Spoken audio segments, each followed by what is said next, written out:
Que tal, como están? Benvidos. Suprimir as barreiras arquitectónicas e, polo tanto, facer que Santiago sexa unha cidade máis cómoda é o obxectivo do novo proxecto de mellora da accesibilidade que foi presentado hoxe. A concelleira de Desenvolvemento Urbano Sostible, Teresa Gutiérrez, explicou que se vai actuar en 45 puntos da cidade, algo que celebran dende COGAMI, a Confederación Galega de Discapacitados.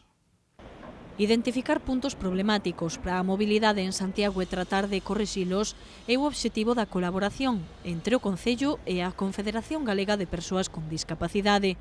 Así nace o proxecto de mellora da accesibilidade urbana e eliminación de barreiras arquitectónicas, que comezará previsiblemente dentro de 2 meses e afectará nesta primeira fase a 45 puntos da cidade. As actuacións centraránse no acondicionamento de vaos peonís, pasos de peóns e prazas de estacionamento.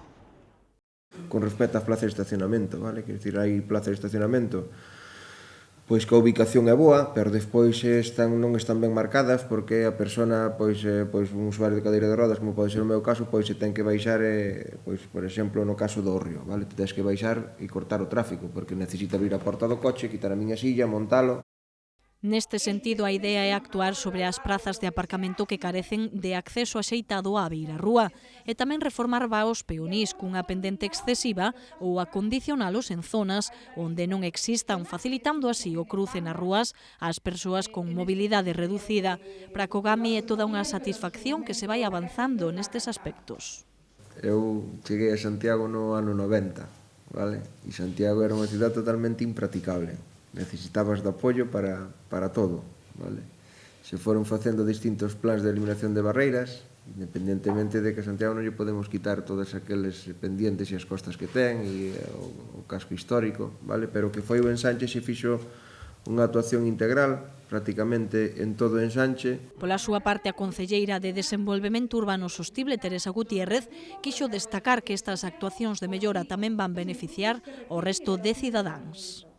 Esto es un trabajo para todos los ciudadanos, para las personas mayores, para el que va con un carrito, para el que tiene un bebé, había algunos casos, por ejemplo, pues que no tienen de inseguridad para cualquiera que vaya un poco despistado y se caiga porque hay desniveles sin marcar, o sea, es un poco, o simplemente a una persona que le cueste subir escaleras, pues indicar un itinerario peatonal, es decir, es de interés para todos los ciudadanos. A actuación, que conta cun orzamento de 105.000 euros, ten un prazo de execución de 2 meses. Por certo que neste sentido, o voceiro do BNG recordou que está aprobada por unanimidade nun pleno a constitución dunha comisión interdepartamental de accesibilidade, a proposta do Grupo Nacionalista, e que nunca se chegou a desenvolver. Ademais, Rubén Cela quixo facer fincapé no atraso na apertura do Centro Galego de Desenvolvemento Integral que se atopa en Salgueiriños. Rubén Cela traía hoxe unha dobre reivindicación a raíz do plan de mellora de accesibilidade presentado pola concelleira de Desenvolvemento Urbano Sostible. O voceiro nacionalista recordaba que levan tempo preguntando pola comisión interdepartamental que se ia crear neste eido e que fora aprobada nun pleno tras unha proposta do Bloque. Tamén acaba de rexistrar unha pregunta ao BNG sobre a situación da licenza de apertura do CEGADI, o Centro Galego de Desenvolvemento Integral, e que as instalacións en Salgueiriños están rematadas, pero permanecen fora de funcionamento. O seu inicio se remonta ao ano 2007, non? Daquela tiña responsabilidades o Bloque Nacionalista Galego na vicepresidencia da Xunta de Galiza, no departamento encargado dos servicios sociais, e era naquel ano onde se conseguiu precisamente adquirir os terreos e iniciar a tramitación das obras deste edificio. Ano 2007, unha instalación que estaba prevista inicialmente para Vigo e que finalmente puido realizarse en Santiago de Compostela. Estaba previsto dotar o edificio con plans de formación específica e con prazas de carácter residencial para fomentar a autonomía das persoas usuarias. Por outra banda, Rubén Cela mostrouse moi crítico coa forma de proceder do goberno local ante a situación das traballadoras da limpeza do Concello, que non están a cobrar en tempo e forma o seu salario por parte da empresa concesionaria. A actitude da empresa é absolutamente impresentable, pero a actitude do Concello para nós é absolutamente insuficiente. A actitude da empresa é impresentable porque, desde logo, o que non se pode consentir é que haxa unha empresa concesionaria dunha administración pública que cobra regularmente en tempo e forma e que esa empresa non pague en tempo e forma os seus traballadores ou as súas traballadoras, como é o caso. O BNG demanda celeridade na resolución deste problema. E a boa noticia do día cheganos hoxe dende o aeroporto de Lavacolla é a que a terminal Compostela superou por primeira vez na súa historia os 400.000 pasaxeiros en conexións internacionais. Así, entre xaneiro e outubro, o tráfico internacional superou os 403.000 viaxeiros, superando os 350.000 pasaxeiros acadados en 2013.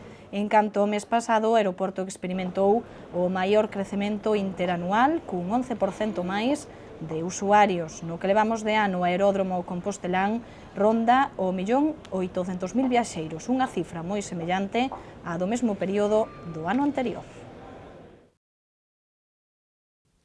Pois para os que nos visiten e para os composteláns saiban que a Praza da Quintana converterase este Nadal nun mercado de artesanía grazas a unha iniciativa conxunta entre a Xunta e o Concello. A primeira edición do Mercado da Quintana poderán apuntarse artesáns, produtores, comerciantes e restauradores e a participación é de balde. Estableceránse 5 bloques de 5 xornadas para os que os expositores poderán presentar a súa candidatura indicando os produtos, pezas e coleccións que pretenden achegar ao mercado e así haxa variedade. Como tipoloxía prioritaria destácanse os produtos de decoración de Nadal, doces da época, froitos secos, obxetos de menaxe para as festas e outros produtos como instrumentos musicais, xoguetes de elaboración artesanal ou licores. O prazo de inscrición permanecerá aberto ata o vindeiro luns, día 24. Imos agora ao municipio veciño de Ames, onde a formación política Ames Novo celebrou esta fin de semana un acto co que poñen en marcha a candidatura coa que se presentan os cidadáns e as eleccións municipais. Foi cun manifesto no que recollen as inquedanzas de 200 veciños. Ames Novo quere perfilar a candidatura que a que optar as municipais e é por iso que xa están mans a obra. A formación política, nacida tras a saída dos concelleiros do BNG do Concello, celebrou esta fin de semana un acto no que presentou un manifesto de Asamblea Cidadá avalado por máis de 250 veciños. O documento titúlase Non somos parvos, queremos decidir.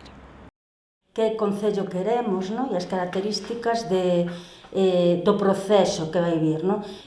Calquera veciña teña os mesmos dereitos e as mesmas condicións para poder presentarse que calquera de nós, non? Nos parece que tan importante como ter un programa maravilloso é ter un programa no que todo o mundo este de acordo e sobre todo, que sexamos capaces de priorizar, porque non se vai poder facer todo a vez, que vai primeiro e que vai despois, e o coñecemento entre todos pois é tamén unha cousa moi importante, non? Cabe salientar que máis da metade dos asinantes son mulleres e aínda se están a recoller máis sinaturas co obxectivo de que o manifesto sexa o máis plural posible. Este documento supón o primeiro paso da formación que celebrará o 2 de decembro unha Asamblea Cidadá. Ali se vai a decidir todo o proceso, daqui en diante se vai a decidir por que regulamento de participación, por que regulamento de primarias nos vamos a rexer, é dicir, mellor non se fai aínda ali, pero digamos empezar a falar deso para marcar como vai a ser o proceso de primarias, o calendario e todo o demais, e por suposto poñer en marcha a elaboración do programa, non? De maneira participativa, non? O obxectivo de Ames Novo é recuperar o municipio tras os tempos, din, máis que convulsos desta legislatura. Neste senso, Pilar Candocia considera vital devolverlle á cidadanía participación en todos os ámbitos da política municipal. Seguimos con máis cousas porque a Universidade quere achegar a ciencia á sociedade e quere facelo dun xeito fácil e entretido. Hoxe estreou o seu primeiro título, Antimateria, Magia e Poesía. A USC sigue adiante co obxectivo de democratizar a ciencia e faino sacando á luz a serie científica da Biblioteca de Divulgación e que na universidade están convencidos de que é necesario gastar recursos para que a sociedade se achegue un pouco máis aos coñecementos científicos. Democratizar o coñecemento científico, non? É dicir, pretendemos que o coñecemento científico e tecnolóxico xenerado por os nosos investigadores se consolide como unha parte da cultura da nosa sociedade. É dicir, queremos que irrumpa na cultura popular. En definitiva, queremos crear unha verdadeira cultura científica. O primeiro volume da serie Antimateria, Magia e Poesía, escrito polos profesores José Edelstein e Andrés Gomerov. Con 1000 exemplares á venda, estes dous físicos de grande prestixio falan de física cuántica e física clásica en 23 textos con temas do máis variopinto.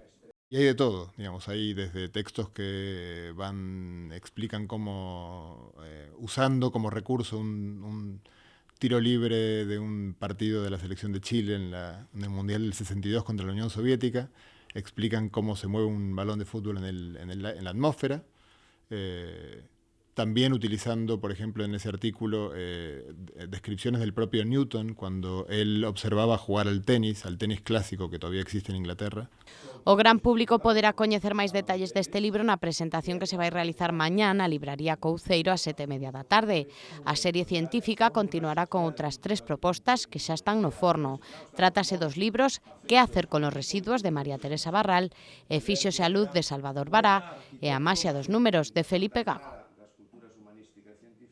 E hoxe queremos dar tamén a noraboa á Fundación Andrea, que ven de recibir por terceiro ano consecutivo o premio Territorios Solidarios do BBVA. A Fundación Andrea ven de recibir por terceiro ano o premio Territorios Solidarios pola súa liña de bolsas para que nenos enfermos con poucos recursos poidan acudir á fisioterapia ou a un logopeda. Este é só un dos grandes labores que realiza a asociación que preside Charo Barca. A principal, dar acubillo a pais de nenos con enfermidades de longa duración ou crónicas que non teñen medios para pasar en Santiago varios meses ao ano. No que levamos de 2014 pasaron polos 3 pisos da Fundación 120 familias. Ademais, o colectivo tamén dá comidas a estes pais, unhas 80 cada semana. Cun orzamento anual de 100.000 euros, un tercio do presuposto recádase na Cea de Nadal, que este ano se celebrará o día 28 no Pazo de San Lourenzo. Xa poden adquirir unha entrada para esta gran festa solidaria no propio Pazo ou noutros establecementos comerciais da cidade. E damos xa paso, como sempre, as nosas recomendacións para o seu tempo de lecera e teñen a nosa xenda cultural.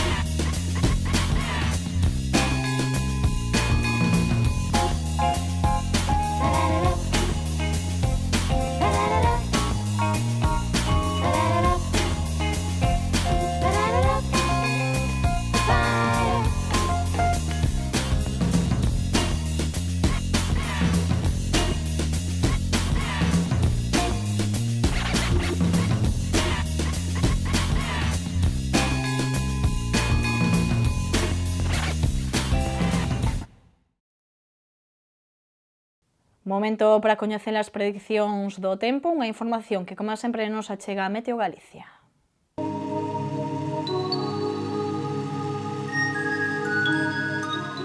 Pedras de Santiago ofrécelle a información do tempo.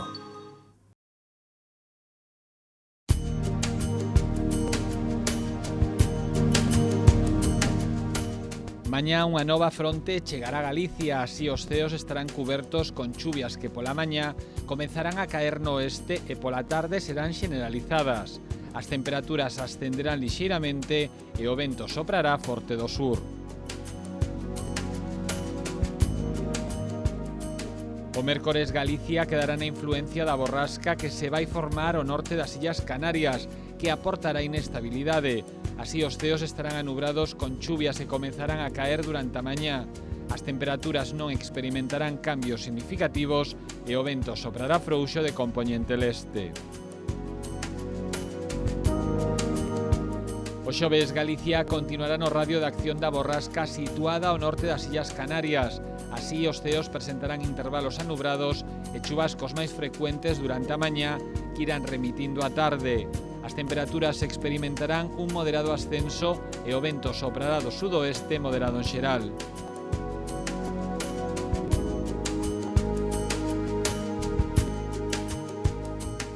Mañá amenceremos con nubes medias que irán achegando chuvias pola tarde.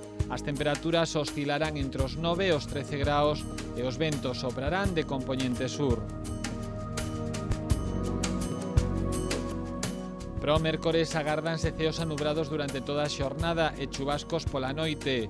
As temperaturas non sufrirán cambios significativos e os ventos soprarán do nordés durante o día. No xoves teremos ceos anubrados e chubascos que remitirán pola tarde. As temperaturas sufrirán un ascenso tanto as máximas como as mínimas e os ventos soprarán do sueste.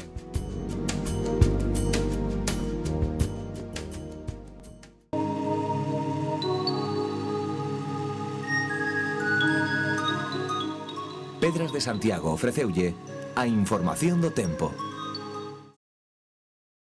Ata aquí chegamos con o noso programa de novas por hoxe. Logo voltamos no preguntoiro para falar co voceiro do BNG con Rubén Cela. Graciñas por atendernos. Volvemos de contado.